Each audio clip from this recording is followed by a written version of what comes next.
Bonjour, 15e cours de culture scientifique, troisième partie, une histoire de l'intelligence artificielle, machine learning, le machine learning. Donc l'exemple du jeu de Go, en janvier 2016, une intelligence artificielle, la machine domine l'homme au jeu de Go. Donc dans un article largement repris par la presse généraliste, la revue Nature annonce qu'AlphaGo, un algorithme développé par Google DeepMind, vient de battre à plat de couture le champion européen du jeu de Go, donc champion d'Europe, Fan 8, je crois que c'était Lycée Bol, il me semble, champion européen, non, le champion européen, c'est Fan 8. Une performance retentissante pour un jeu considéré comme bien plus complexe que les échecs. Donc qu'est-ce que c'est que le jeu de Go? C'est un jeu de stratégie au cours duquel deux joueurs s'affrontent sur un plateau.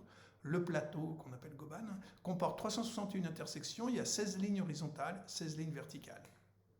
Les deux joueurs ont soit les pions, des pierres blancs, ou soit les pions noirs. Les deux joueurs doivent placer chacun leur tour un pion blanc ou un pion noir, selon la couleur qu'ils ont choisie, sur une intersection.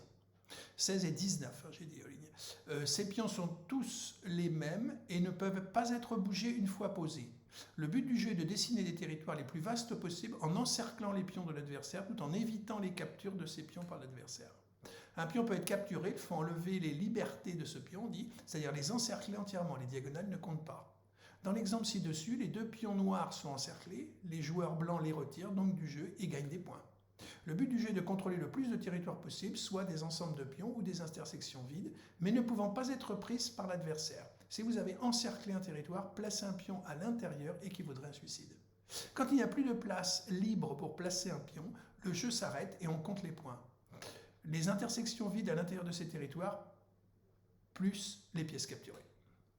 Donc la difficulté, le nombre de coups possibles. Dès le troisième coup, il y a plus de 15 milliards de configurations. Vous voyez, c'est ce qu'on vous montre ici, les configurations. Pour se fixer les idées, on peut comparer pratiquement la combinatoire du jeu de Go avec celle du jeu d'échecs.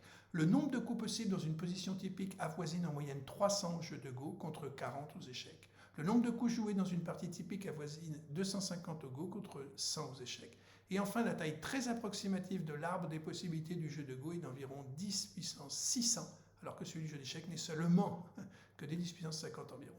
C'est un casse-tête car il y a beaucoup trop de choix. Il n'est donc pas possible de concevoir un programme informatique qui connaisse tous les coups.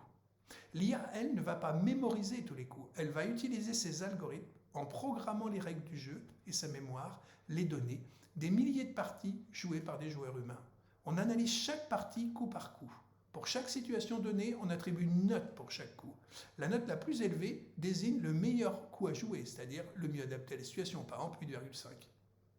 Cette méthode est appelée le machine learning ou apprentissage automatique. Et là, on voit Lycée Dol maintenant, l'un des meilleurs joueurs mondiaux de Go. Donc, Lycée Dol, la victoire de la machine, pour lui, est moins tactique que psychologique. Selon le champion coréen, l'intelligence humaine peut être meilleure que le programme informatique AlphaGo. Restent les failles de concentration. De quoi AlphaGo est-il la victoire? C'est la question qui était sur toutes les lèvres ce mardi 15 mars, après le succès en 5 manches de l'intelligence artificielle de DeepMind, une société britannique rachetée en 2014 par Google, contre Lee Sedol, numéro 3 mondial de Go, célèbre pour sa créativité. Donc là, on voit un petit film où on le voit, lorsque la machine joue contre lui, il y a un coup où là, il est complètement dépité, quoi. Il se lève, il revient, et il voit bien qu'il a perdu, quoi. Et ce coup, il ne le connaissait pas. Donc c'est très intéressant. Donc on voit maintenant AlphaGo 0. Donc Google conçoit un ordinateur beaucoup plus intelligent que les humains, disent-ils. Un AlphaGo 0 bat à plat de couture AlphaGo, le meilleur joueur du monde, celui qui avait battu Lycée Dol.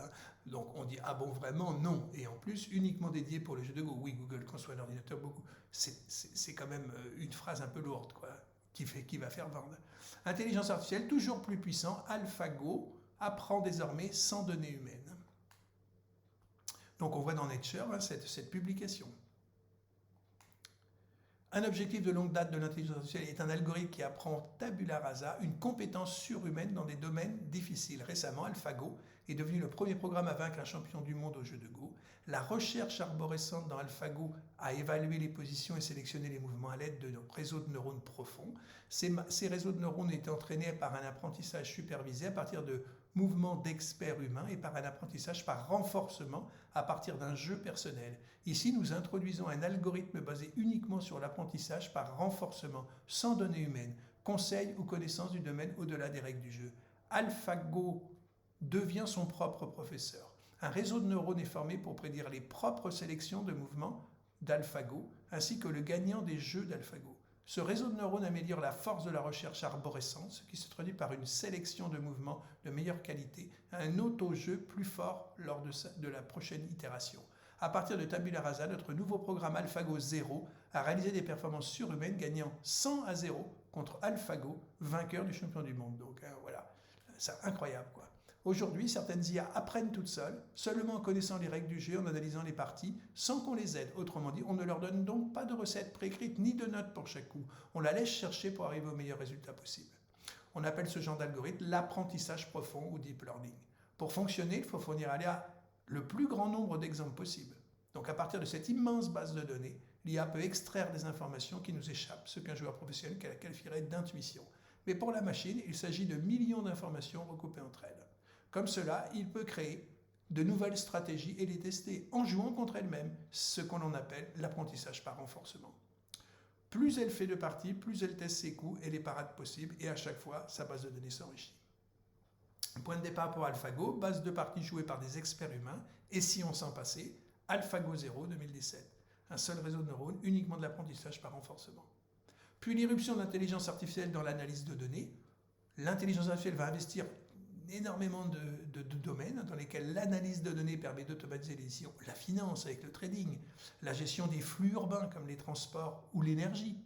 Donc on voit par exemple là, dans l'agriculture, améliorer les récoltes, gérer la maintenance, réduire les coûts de fonctionnement et la consommation d'énergie et d'eau, tout en soulageant l'agriculteur d'une partie de ses tâches répétitives et désormais plus faciles grâce aux nouvelles technologies.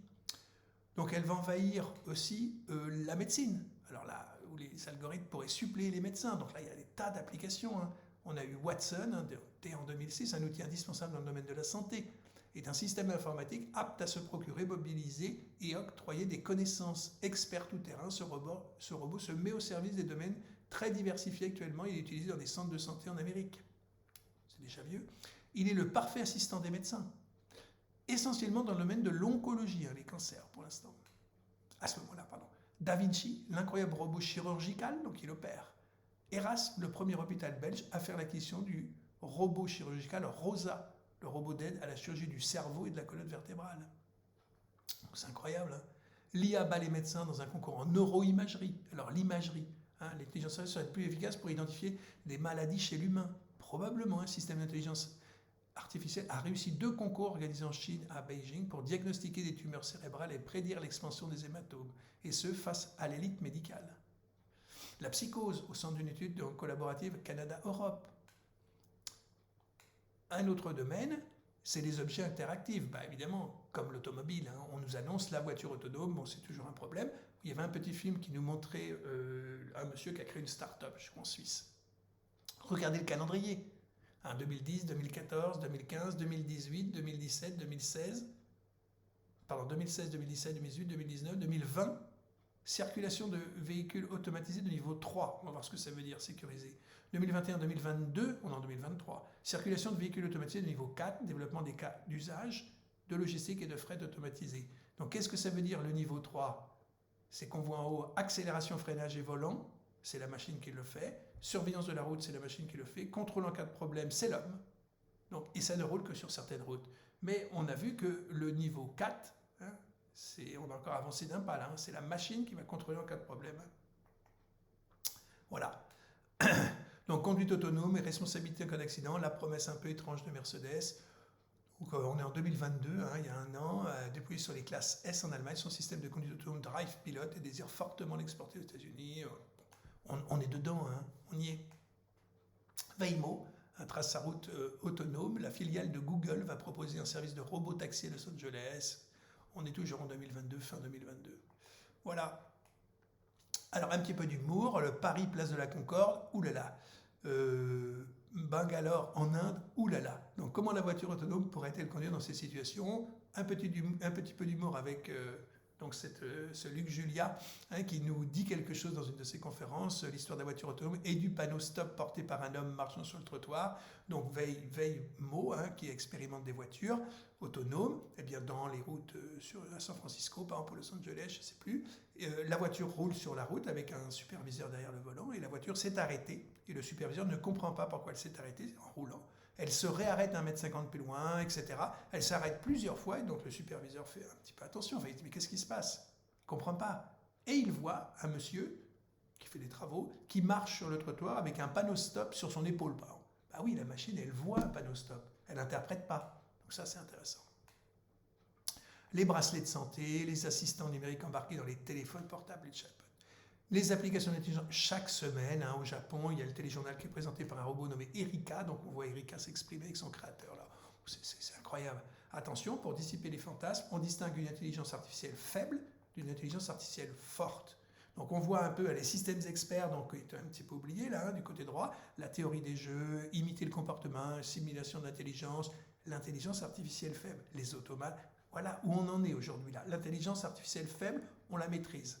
L'intelligence artificielle forte, froide, un raisonnement purement logique, apprentissage, voilà. On est dans la phase de l'apprentissage, maintenant machine learning, deep learning.